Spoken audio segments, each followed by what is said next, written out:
یہ ادارے ان کمپنیوں کا مال بیچنے کے لیے اشتہاری مہم چلاتے ہیں جس میں کسی خاص پروڈکٹ کی خوبیاں بتائی جاتی ہیں اور عوام سے اسے خریدنے پر اصرار کیا جاتا ہے۔ ان اداروں میں ایڈورٹائزنگ ایجنسیاں، سائن بورڈز کی جگہیں کرائے پر دینے والے سرکاری و غیر سرکاری محکمے، اخبارات و جرائد، ریڈیو اور ٹیلی ویژن و دیگر شامل ہیں۔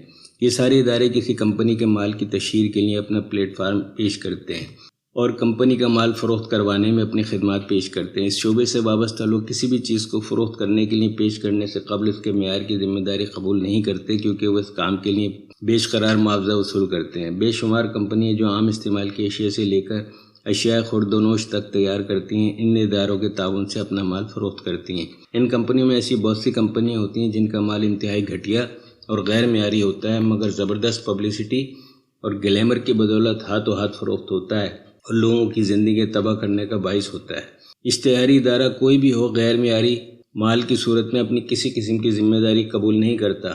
اس کے خیال میں یہ شے خریدنے والے کی ذمہ داری کہ وہ خود دیکھے کہ وہ کیا خرید رہا ہے، حالانکہ یہ لوگ اس غیر معیاری مال کو سجا سنوار کر اس کو ایسے رنگ میں پیش کرتے ہیں جیسے اس سے بہتر کوئی شے مارکیٹ میں موجود ہی نہ ہو۔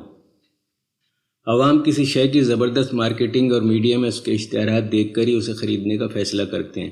یہ کام یہی اشتہاری ایجنسیاں کرتی ہیں اور عوام کو سبز باغ دکھا کر لوٹنے کے اس عمل میں برابر کی حصے دار ہوتی ہیں، کیونکہ وہ اس تمام کاروباری سرگرمی سے اپنے حصے کی رقم حاصل کرتی ہیں۔ کسی غیر قانونی کام میں کسی قسم کا تعاون قابل تعزیر ہوتا ہے، چاہے ملوث انسان کو اس کا پتہ ہو یا نہ ہو۔ پھر آخر کیا وجہ ہے کہ غیر معیاری مصنوعات ان اداروں کے تعاون سے عوام تک پہنچتی ہیں اور ان کا کوئی پرسان حال نہیں ہے؟ بے شمار جعلی کمپنیاں ان اداروں کے تعاون سے جعلی پلاٹ اور ملاوٹی اشیاء سے لے کر غیر معیاری ادویات تک فروخت کرتی نظر آتی ہیں، مگر یہ ادارے جو اس عمل میں ان کے شانہ بشانہ ہوتے ہیں اس کی کوئی ذمہ داری قبول کرنے کو تیار نہیں ہوتے، حالانکہ اس سارے عمل کے دوران ان کے تعاون کے بغیر یہ کام نہیں ہو سکتا۔ صنعتی ادارے ان اشتہاری ایجنسیوں کی بدولت اپنا خراب مال بھی آسانی سے فروخت کرنے میں کامیاب ہو جاتے ہیں اور خوف کی سوداگری سے اپنا حصہ وصول کرتے ہیں۔ یہ اشتہاری ایجنسیاں مال فروخت کرنے کے لیے کسی بھی قسم کی اخلاقی یا سماجی حد کا خیال نہیں کرتی اور مال فروخت کرنے اور مال بنانے کے لیے ہر حربہ استعمال کیا جاتا ہے۔ یہ لوگ خواتین اور بچوں کو اپنا خاص ٹارگٹ بناتے ہیں، ان کو اپنے اشتہارات میں استعمال کر کے کوئی خاص آئٹم خریدنے کے لیے اس طرح راغب کیا جاتا ہے کہ درمیانہ درجے کے مڈل کلاس گھرانوں میں سماجی مسائل جنم لینے لگتے ہیں۔ یہ لوگ بچوں کو موبائل فون خریدنے کی جانب راغب کرنے کے لیے اسکولوں اور بچوں کے دیگر اجتماعات کو استعمال کرتے ہیں، ان میں طبقاتی تفریق کو بڑھاتے اور کم آمدنی والے لوگوں کے بچوں میں احساس کمتری پیدا کرنے کا باعث بنتے ہیں، جو نہ صرف سماجی مسائل میں اضافے کا باعث ہے بلکہ اس سے جرائم میں بھی اضافہ ہوتا ہے۔ اشتہاری مہمات میں لوگوں کو جس طرح لگژری اشیاء خریدنے کی جانب راغب کیا جاتا ہے، اس سے مڈل کلاس سوسائٹی پر شدید منفی اثرات مرتب ہوتے ہیں اور لوگ سوسائٹی میں اپنے معیار زندگی اونچا رکھنے کے لیے ان اشیاء کو خریدنے پر مجبور ہو جاتے ہیں جن کے بغیر ان کا گزارا آسانی سے ہو سکتا ہے۔ مثلاً مہنگا فرنیچر، گاڑیاں اور ملبوسات بنانے والے ادارے اپنی اشتہاری مہم کے ذریعے اپنے برانڈز کو اسٹیٹس سمبل کے روپ میں پیش کرتے ہیں۔ مثلاً موبائل فون کا نیا ماڈل، اسکوٹروں اور کاروں سے لے کر بسکٹ اور کھانے پینے کی دیگر اشیاء جنہیں اعلیٰ سوسائٹی کی شان کے طور پر متعارف کرایا جاتا ہے، حتیٰ کہ روزمرہ کے عام معمولات کو بھی یہ لوگ اپنے برانڈ سے منسوب کر کے عام لوگوں کے رہن سہن میں تفریق کا باعث بنتے ہیں۔ مثلاً ٹوتھ پیسٹ اور چائے کے اشتہارات۔ بظاہر ایڈورٹائزنگ ایک بے ضرر سی چیز معلوم ہوتی ہے، مگر خوف کے سوداگر اسی کے ذریعے لوگوں کے بیڈ رومز میں داخل ہو کر عوام کو اونچے نچلے طبقے میں بانٹتے ہیں اور ان کے اندر نئی سے نئی چیز خریدنے کی طمع اور لالچ پیدا کرتے ہیں، اور جو لوگ ان اشیاء کے لیے مقررہ قیمت ادا نہیں کر سکتے ان کو بھی اپنے دام میں لانے کے لیے یہ سرمایہ دارانہ نظام کے محافظ اور خوف کے سوداگروں نے قسطوں کا انتظام کیا ہوا ہوتا ہے، جس سے بچنا ہر کس و ناکس کے بس کی بات نہیں۔ سرمایہ دارانہ نظام کے ان خوف کے سوداگروں نے اشتہاری ایجنسیوں کے بلبوتے پر پوری دنیا کو اپنی مٹھی میں بند کر لیا ہے۔ دنیا کا شاید ہی کوئی گھر ہو جو ان کی دستبرد سے محفوظ ہو۔ خوف کے یہ سوداگر اسی اشتہار بازی کی طاقت سے بڑی بڑی ملٹی نیشنل کمپنیوں اور بڑے بڑے صنعتی اداروں کو عوام کا استحصال کرنے میں اپنا حصہ ڈالتے ہیں۔ نظام انصاف اور اس سے متعلقہ اداروں سے تعلق رکھنے والے لوگ ہر زمانے اور ہر معاشرے میں عزت و تکریم کی نگاہ سے دیکھے جاتے ہیں، لیکن عدلیہ سے تعلق رکھنے والے لوگ ہی خوف کی سوداگری شروع کر دیں تو عوام کہاں جائیں گے؟ خوف کے ان سوداگروں میں وکیل، جج، عدالتی اہلکار، پولیس اور امن و امان قائم رکھنے والی ایجنسیاں اور ان کے اہلکار شامل ہوتے ہیں۔ وکیل معاشرے کا ایک بہت ہی فعال اور متحرک کردار ہوتا ہے۔ وکیل کی روٹی روزی کا تعلق ان مقدمات سے ہوتا ہے جو عوام ان کے پاس لے کر آتے ہیں۔ تنازعات اور جرائم بڑھنے سے معاشرے کے ہر فرد کو نقصان ہو سکتا ہے، مگر کچھ شعبے ایسے ہیں جنہیں ایسے ماحول سے ہی توانائی ملتی ہے اور ان کی نشو و نما ہوتی ہے، مثلاً شعبہ پولیس، شعبہ عدلیہ اور اس سے متعلقہ ادارے اور افراد وغیرہ۔ دو افراد یا گروہوں میں اگر کسی بات پر تنازع ہو جائے، کوئی کسی جرم کا شکار ہو جائے یا کسی سے کوئی جرم سرزد ہو جائے تو اس کا فیصلہ عدالت میں ہوتا ہے، لیکن اس سے قبل انہیں قانونی مشورے کے لیے ایک وکیل کی ضرورت بھی پڑتی ہے۔ ہر مقدمے کے دو یا دو سے زیادہ فریق ہوتے ہیں اور ہر فریق کو عدالت میں اپنی بات کہنے کے لیے وکیل کی ضرورت ہوتی ہے۔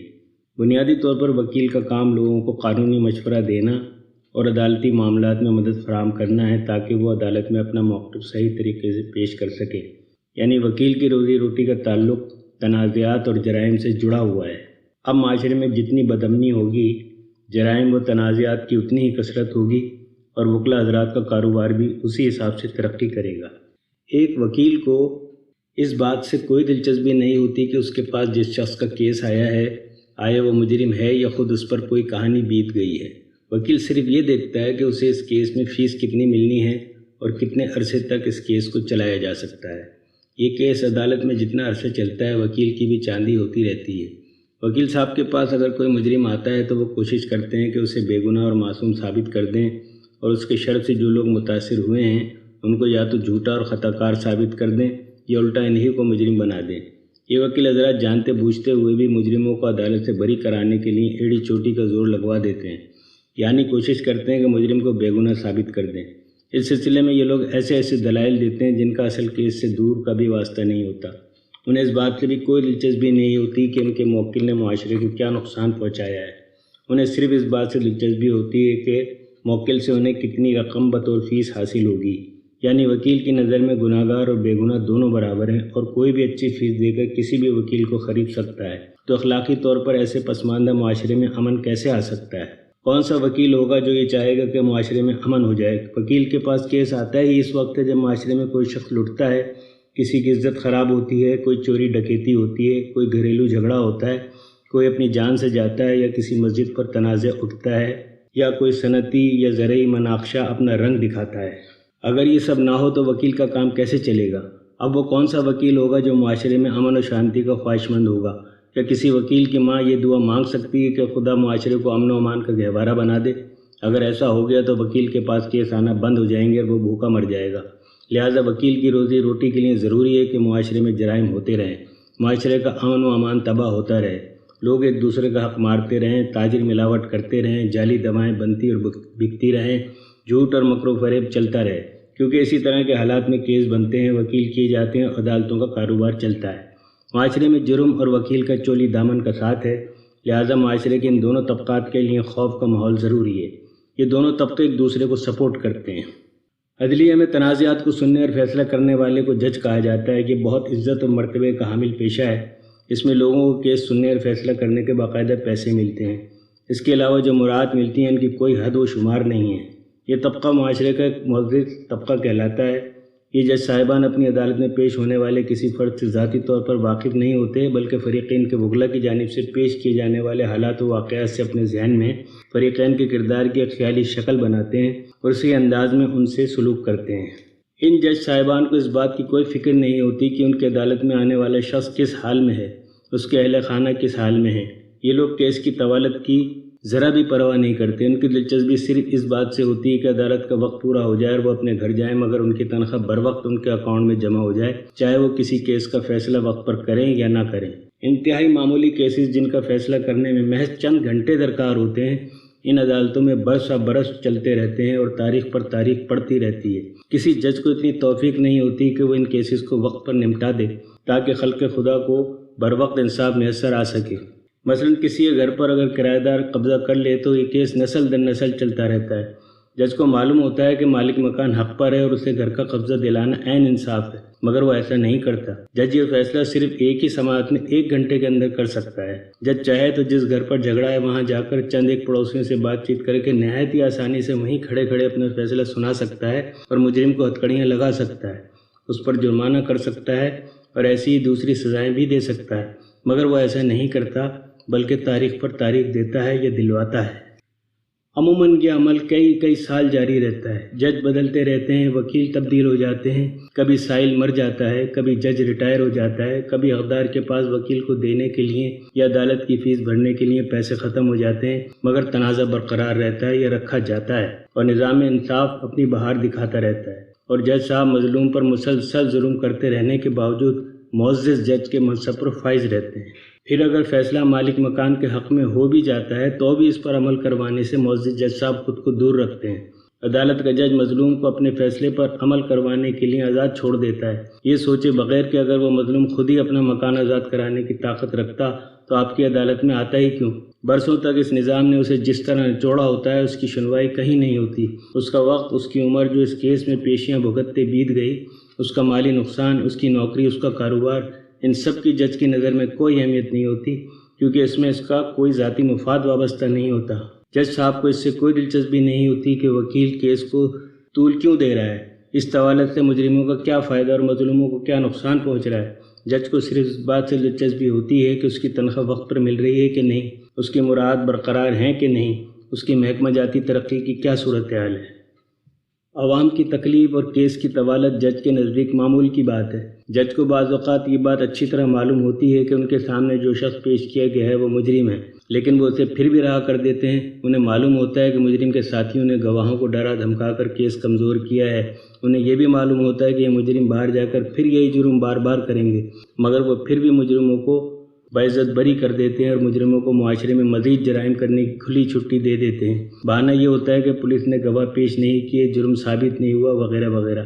حالانکہ ان کو اچھی طرح یہ بات معلوم ہوتی ہے کہ انہوں نے جس شخص کو رہا کیا وہ واقعی مجرم تھا. تو آپ سوچیے کہ کیا یہ معاشرے کے ساتھ مخلص ہیں؟ کیا یہ لوگ معاشرے کے اخلاقی مجرم نہیں؟ کیا یہ معاشرے کے مجرم نہیں جو یہ جانتے بوجھتے ہوئے بھی مجرموں کو معمولی مفاد کے لیے رہا کر کے معاشرے میں خوف و دہشت پھیلانے کا جرم کر رہے ہیں؟